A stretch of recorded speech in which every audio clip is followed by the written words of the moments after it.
আসসালামু আলাইকুম। পরিষ্কার বাংলাদেশ থেকে মাসুদ বলছি। এই ভিডিওটা করার কারণ আছে।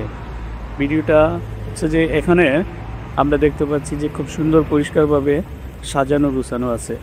তো আমি জানতে পারলাম যে এই কাজগুলো আসলে গভর্নমেন্ট থেকে করা হয় না। এখানকার যারা বয়স্ক লোকেরা আছেন তারা প্রতিদিন এবং প্রতি সপ্তাহে এগুলা যত্ন করে লাগিয়েছেন এবং এখানে সুন্দর করে করা আছে।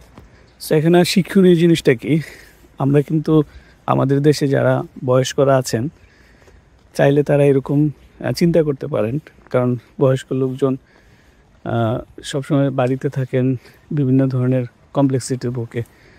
যদি অ্যাটলিস্ট সপ্তাহে আসলে তার নিজের এলাকাকে পরিষ্কার পরিচ্ছন্ন রেখে এরকম উদ্যোগ নিতে পারেন। আমি যেটা শুনছি যে তারা নিজেরা এসে ভলান্টিয়ারি কাজ করেন, নিজেরা এসে টাকা পয়সা দিয়ে এই জিনিসগুলো করেছেন আর কি। খুবই চমৎকার, রাস্তার দুপাশে।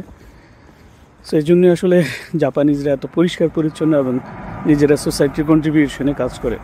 ধন্যবাদ সবাই।